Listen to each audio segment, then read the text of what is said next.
Good morning, good evening, good afternoon, depending on where you're joining us in the world today. My name is Brian Anthony. I'll be your host. I'm the Associate Director of MIT.nano.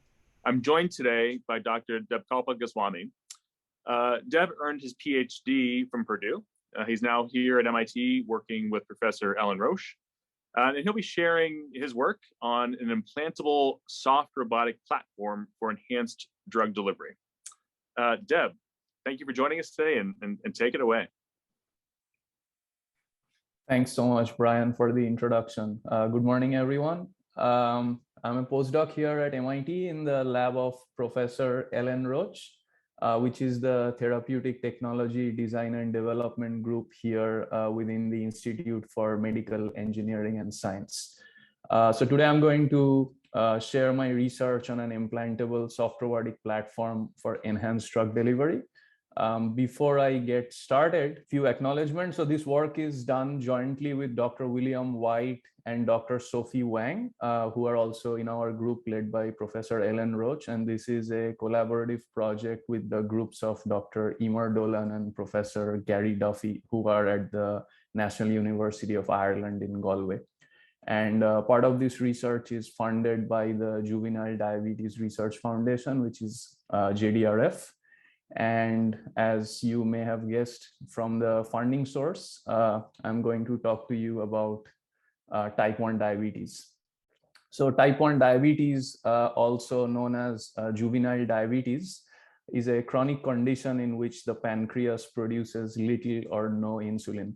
And this condition usually appears in adolescence, where pancreatic cells are destroyed, and as a result of which they can no longer produce insulin. So one of the therapies that are currently available for treating type 1 diabetes is cell therapy, in which we have these macroencapsulation devices where stem cell derived islet cells are encapsulated within a semi-permeable or porous membrane, and that allows for the exchange of glucose and insulin. And these devices are typically implanted into the patient as almost like an artificial pancreas.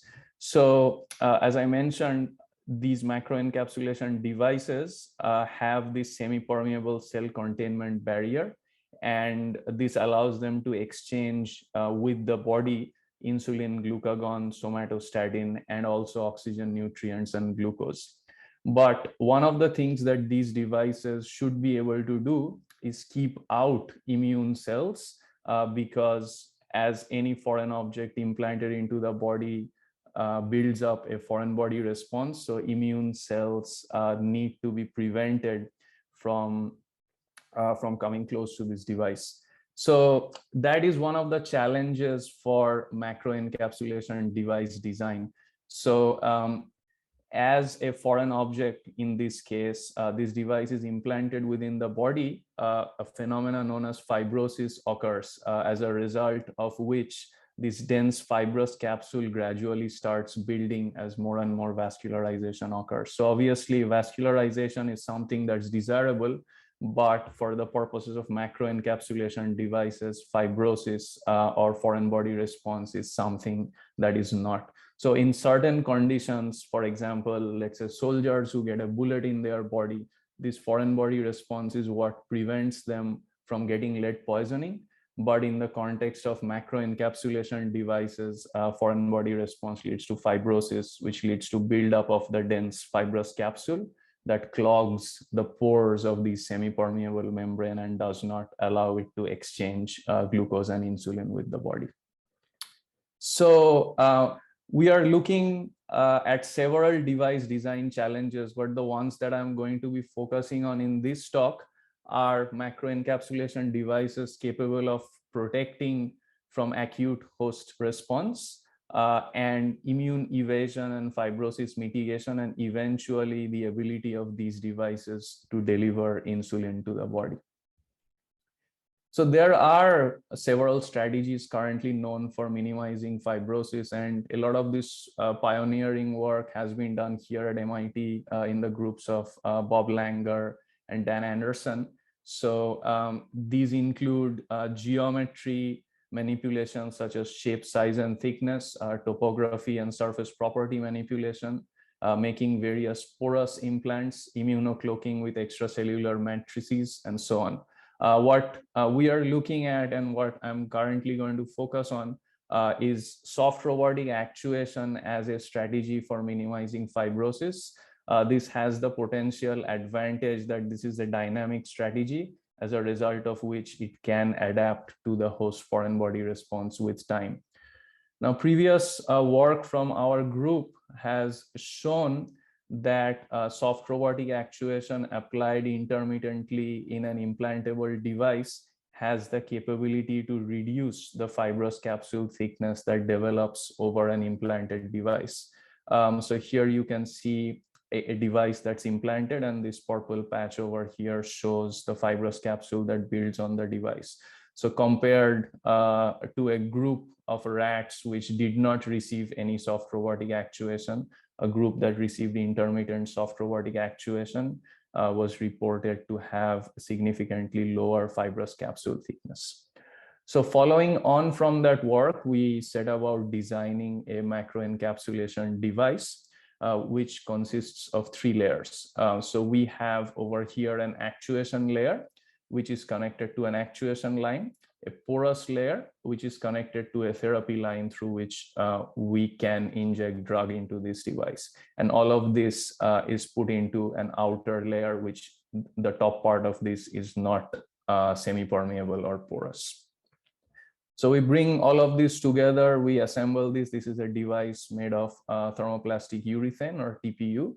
And after this is assembled, we have a device that looks like this. So when this is actuated with air from one of these channels, the device inflates, as a result of which some mechanical force is applied on the underlying tissue if this is implanted. So I'm going to show you a very short video of how this works. So here you can see this device is being actuated, and while this is being actuated, the device inflates and deflates continuously in this milliscale amplitude. So the size of this entire device is about 1 centimeter. So once we have this strategy set up, what we went about doing is we designed a preclinical study where we implanted this device subcutaneously in mice. So this is C57 black 6 mice, and we have this device on the back of the mice implanted subcutaneously. This is connected to a port with 2 outlets, one of which is used for actuation and one of which is used for therapy delivery or injecting drugs into the device. So we then designed this study where we perform this implant, which is the surgery day or day 0. And then for 14 days, we do what is known as mechanical preconditioning. So mechanical preconditioning means that we actuate this device at 1 hertz for 5 minutes every 12 hours. So every day at 9 a.m. and at 9 p.m., we actuate this device, as I showed you in the video on the previous slide, for just 5 minutes. And then nothing for the subsequent 12 hours, then actuate again for 5 minutes. And this continues for a period of 14 days.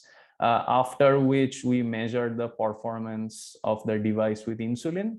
Then we have a period of 7 days of the device being passive, meaning no mechanical preconditioning. And then we measure the performance again with insulin. So in addition to this mechanical preconditioning group, we also have a control group where the device is implanted, but it receives no actuation whatsoever for the entire study duration. And for both of these groups, during day 15 and day 23, we perform what is known as an insulin tolerance test. So what happens during this test is we inject the device through the drug delivery port with insulin. And insulin is allowed to diffuse out through the porous membrane of the device. And every 15 minutes, we draw out a small sample of blood from the tail vein of the mice, and we measure the blood glucose level in the blood of the mice. So This is what a typical insulin response curve looks like for a period of 120 minutes, which is 2 hours. And data is recorded every 15 minutes during this time. So as you can see, as insulin is injected, the blood glucose first drops. It keeps on dropping until the effect of insulin slowly dies out and the animal starts to recover and gradually get back up to its baseline insulin level, which is what it started with at the beginning. So this data can be repeated across animals, and as you might imagine, there is some animal to animal variability. So we did this on 6 animals per group, and then we averaged out this data and normalized it with respect to the baseline data, which is the blood glucose level just before injecting insulin here at time 0. So once we do that, we obtain a much smoother curve. And this is blood glucose as a percentage of the baseline being the glucose level at time 0. So once that is done, we calculate the area under the curve for this line over here. So as you can see from this shaded area, we can measure what the area under the curve is, and we can plot this. So this has obviously some weird units in minutes times percentage. No need to focus on that. But this is some sort of a lumped or pooled metric to quantify the effect of insulin on this particular group of animals. So now, if we compare this to a group that received actuation, so you see that this line is much lower compared to the control group that did not receive any actuation. So as a result of which, if we calculate the area under the curve, that has a much lower area under the curve. So for the purposes of our conversation today, lower area under the curve signifies a better response to the drug, in this case, insulin. So we now repeat this on day 23, and during this intervening period from day 15 to 23, none of the groups received any actuation. So on day 23, you can see that as compared to day 15, the control group has gone up a little bit. The actuated group has also gone up a little bit, but it still maintains a significant difference with the control group. So we can conclude from these results that as a result of doing this mechanical preconditioning, devices are able to deliver more amount of insulin to the body of the animal. So we have been studying the response to insulin using this metric known as the area under the curve. However, this is a metric that we come up with to quantify the response to insulin. This is not really a clinical metric. So what a good way to represent clinically the effect is a number known as the time to effect. So let's assume that a patient needs insulin. So what we would like to measure is how much time it takes to achieve a certain drop of their blood glucose level. So let's say we want a 20% drop from the baseline.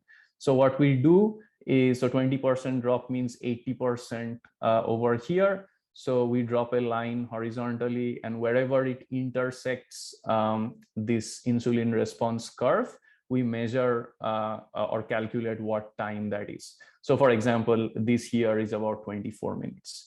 So let's say we now want a 40% drop. So then we drop a line here to 60%. Then we extrapolate this horizontally, and this comes out to be about 38 minutes. So this is how we calculate the time to effect. Now, if we are to plot this for the different study groups, we see that for an effect size of 20 and 40%, as I showed you, we have 24 minutes and 38 minutes for the control group on day 15. Now, if we see the preconditioned or the actuated group on day 15, you can see this has a much lower time to effect. for both effect sizes of 20% and 40%, which are just exemplary numbers that I have chosen for the purposes of demonstration. Now, if you see the control group on day 23, this has no effect. So what does that mean? So for a 40% drop, if I were to have this horizontal line here at 60, this would mean that this does not intersect the insulin response curve over here. So that means that over a period of 120 minutes, this particular group of animals was not able to achieve a blood glucose drop of 40%. As a result, we term that as no effect. On the other hand, the preconditioned group, which mind you in this previous 7 days did not receive any actuation, it only received actuation for the first 15 days intermittently, still is able to achieve this 40% drop in blood glucose at a reasonable time, which is lower than 30 minutes, which is something that you would ideally want in a clinical setting when a patient requires insulin to lower their blood glucose levels. Okay, so these insulin responses are mediated by the fibrous capsule thickness. So we extracted the device from the animals at different points in the study, and we performed X-ray micro-CT, and here you can see a representative two-dimensional micro-CT slice. So here you have the fibrous capsule. This is the porous membrane. This is the actuation layer, and this is the outer casing of the device. So if we are to perform with several micro-CT slices a 3D reconstruction, this is what it looks like.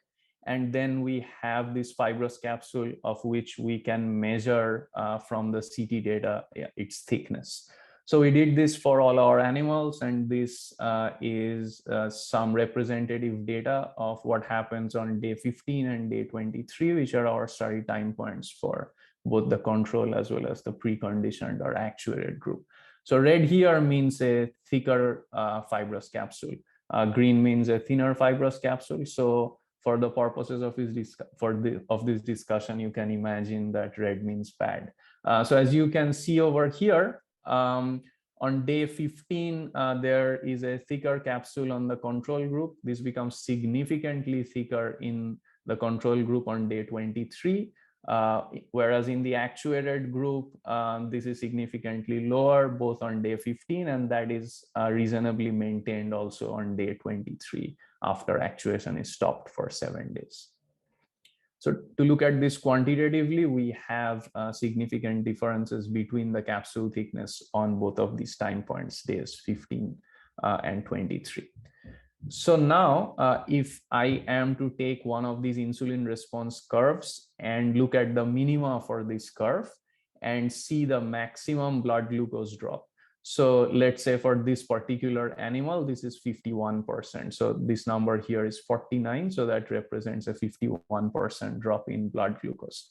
Now, if I am to plot for individual animals, this maximum blood glucose drop with the fibrous capsule thickness that we experimentally measured using micro-CT for each individual animal, we find a very good correlation between this maximum blood glucose drop and the fibrous capsule thickness. So that tells us that the thickness is actually correlated to the insulin transport through the device. We performed some computational simulations using COMSOL to validate these results. Here you see heat maps from 3 different devices with 3 capsule thicknesses. And using this, if I plot versus time the drug release for these different capsule thicknesses, we see that as we go to higher and higher capsule thickness, the device releases lower and lower volumes of drug. So all of this was made possible by mechanical preconditioning, which is applying this soft robotic actuation to the device before a drug or any therapeutic is actually injected or delivered through the device. However, in the chronic phase over the long term, if we have a device that did not undergo this preconditioning and as a result has already developed a dense or thick fibrous capsule, are there secondary strategies that we can use to mitigate the fibrous capsule and sort of evade the fibrous capsule and still deliver drugs. So one of the characteristics of the device that I did not speak to you about or did not highlight so far is that when we have this drug delivery channel, we can actuate the device while the drug is being loaded and after the drug has been loaded into the device. So here you can see the drug being loaded into the device, and while there is no actuation in the drug filled device, the drug passively diffuses out, and this is in real time. Whereas now, if we are to actuate the device with the drug in the device, we can achieve this on-demand delivery of the drug loaded in the device, and that could potentially evade the fibrous capsule and still be able to deliver drug by evading this capsule. So just to look at this more quantitatively, if we consider just passive diffusion, and this is the concentration of drug that's outside the device, so the drug that has been delivered into the body, this is a typical response curve of drug concentration outside the device. Now, if we are to compare this with actuation of a drug-loaded device, so at this point here, the device was actuated, and you can see this jump as a result of which the concentration suddenly increases outside the device. Now, if we keep this device without any mechanical preconditioning, with time, it is going to develop a thicker and thicker capsule. So as a result of this, what's going to happen is a single burst of actuation is going to have lesser and lesser effects with time as the capsule becomes thicker and thicker.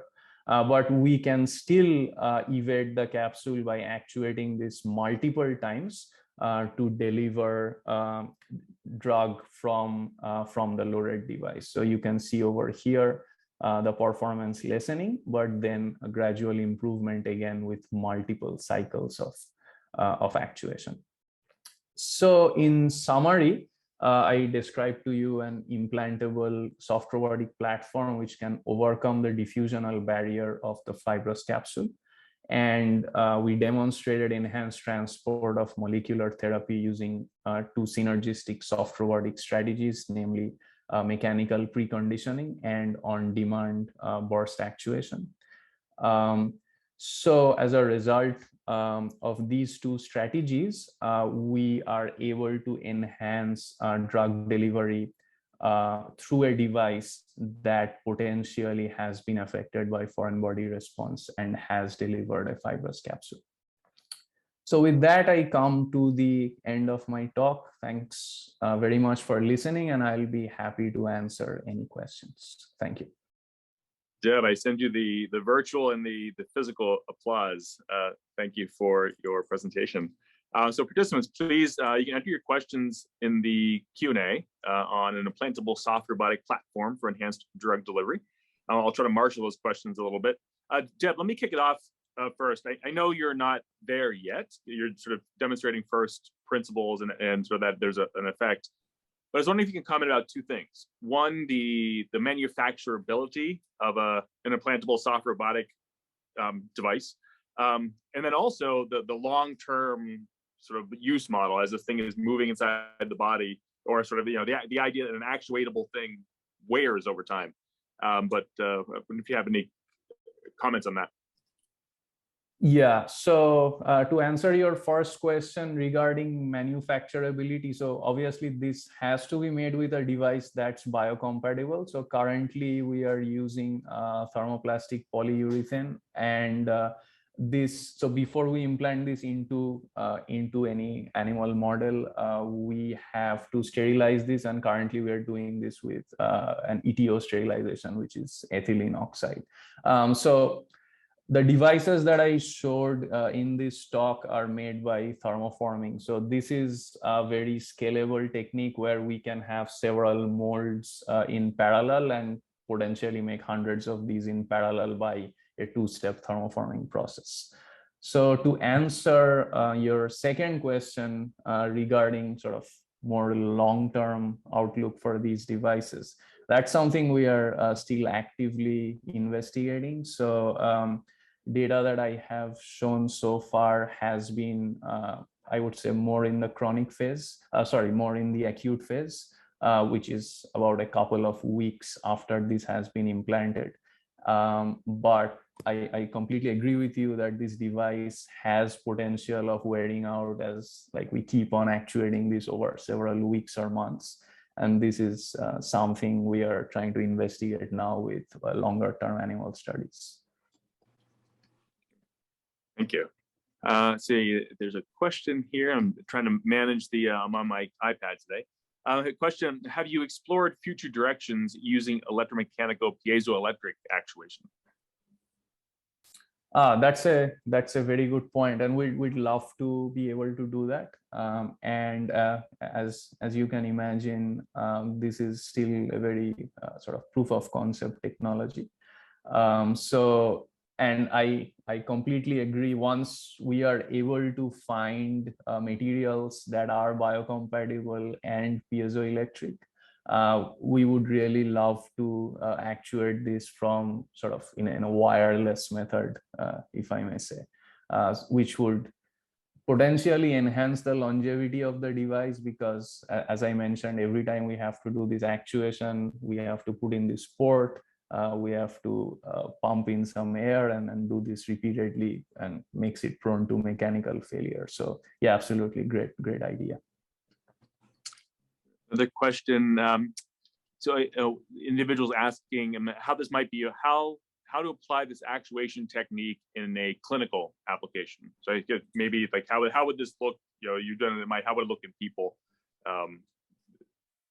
Yeah. So we are in conversation with clinicians, and this is also something that we are looking at. So one of the first things that we need to do to have such a device implanted in an actual person is to identify a potential space somewhere in the abdominal cavity where this device can be housed, and then this could potentially be actuated. So there are already these wearable insulin pumps out in the market. So these could potentially be actuated with some sort of wearable device, and the patient who is wearing it could do this either on demand, or this could trigger automatically at certain points in the day based on whatever their doctor suggests. But yeah, as you can imagine, this is several years down the line.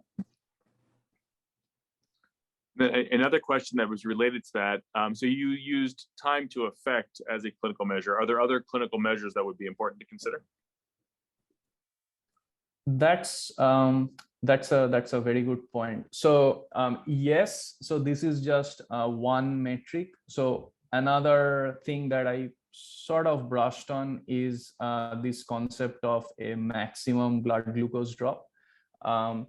So we can either measure what is the maximum drop in blood glucose for a particular device on a particular day, or in a more sort of practical setting, for a person, it may be more useful that I want a certain drop in a certain time. So let's say if somebody has a spike of blood glucose at a certain instant and they inject insulin, they would want that to act as fast as possible, right? And then they might be interested in measuring, let's say, how much can their insulin, their blood glucose level drop in a 5-minute period or a 10-minute period, rather than how much time it takes for a 30% drop. So then what we would do is exactly similar to what I showed you, but instead of interpolating from the y-axis, I would interpolate from the x-axis, and we can make another metric like that. Thank you. So maybe a third, actually, let's see this question. Is there something special about insulin with respect to the mechanical actuation? And do you suspect that it would be as effective in other delivery of other medication? And what might those medications be? Yeah, that's a very good question. And this is something we considered before this study. So So let's say instead of insulin, we can do this for other drugs. So insulin was chosen here as a model drug because this provides certain additional challenges. So for example, insulin is a macromolecule. It has a molecular weight that's over 5,000. As a result of which, if a fibrous capsule is built up over a porous macroencapsulation device, macromolecules would find it harder to escape the device than, let's say, small molecules such as adrenaline or epinephrine and things like that. So we specifically chose insulin to give us sort of a harder challenge to overcome. But we imagine that smaller molecules would find it easier to evade the foreign body response. Very good, thank you. I think, let's see, I think that cleared out all the questions that were in the chat and Q&A.